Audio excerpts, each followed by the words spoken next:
Dessine ma vie en français. Mais ça fait un petit peu nul, dessine ma vie quand même. Je vais d'abord vous parler de mes parents.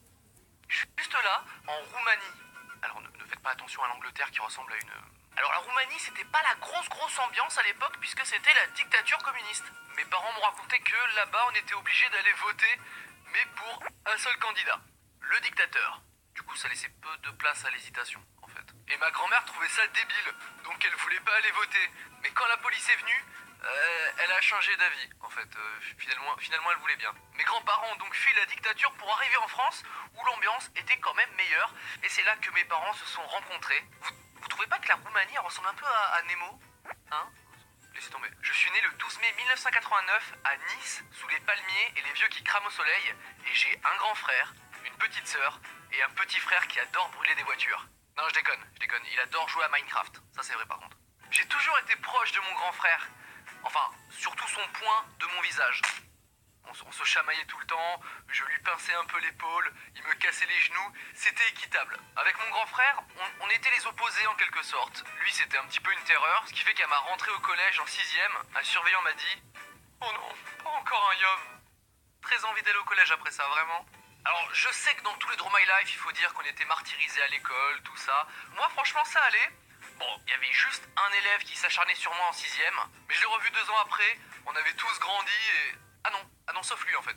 Et bah franchement, ça l'a rendu beaucoup plus sympa. J'ai jamais eu une tonne d'amis, ils étaient peu, mais on était pareil. On adorait créer des trucs et j'en vois certains encore aujourd'hui. On passait nos week-ends et nos vacances à inventer des histoires pour en faire des BD, à faire des sketchs audio, à faire de la musique, à créer des jeux sur RPG Maker.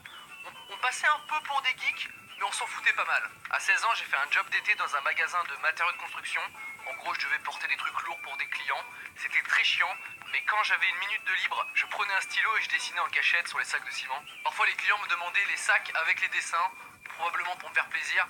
Mais ça marchait, ça me faisait vraiment plaisir. Toutes ces créations que je faisais seul ou avec mes potes, je les mettais sur mon blog, sauf les sacs de ciment bien sûr. Et puis un jour, en 2007, j'ai décidé de faire une vidéo avec le caméscope de mes parents et de la mettre sur internet. Et là, c'est le méga buzz. Ah non, en fait non, pas du tout. Mais c'est pas grave, je voulais juste créer des trucs, et les sites comme Dailymotion ou YouTube me permettaient de créer des nouvelles choses. Alors j'ai continué, et j'ai fait des centaines de vidéos. Même avec 3 de moyenne en allemand, j'ai eu mon bac.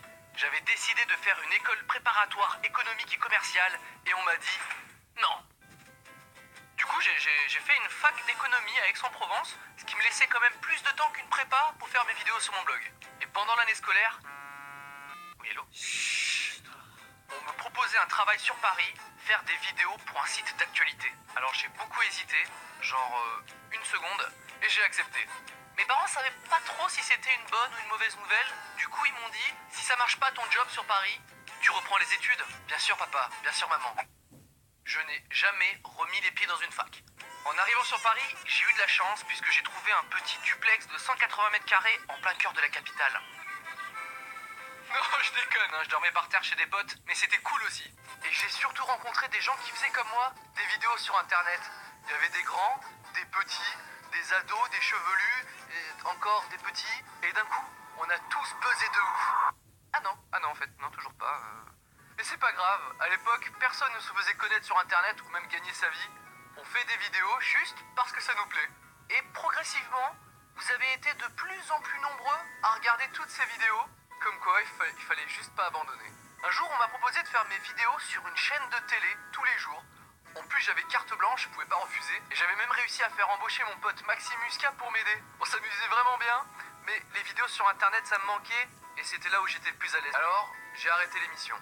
Et puis la chaîne se mettait à diffuser les anges de la télé-réalité, avec délire et façon pour les connaisseurs. Aujourd'hui, le caméscope a un peu changé, mais je suis toujours sur internet. Le week-end que je passais avec mes potes à créer des trucs, c'est devenu mon quotidien. Et ça, c'est grâce à vous. Alors je vous remercie vraiment. J'ai plein d'idées et plein de projets que j'ai hâte de vous montrer. Et ça, c'est dans mes prochaines vidéos.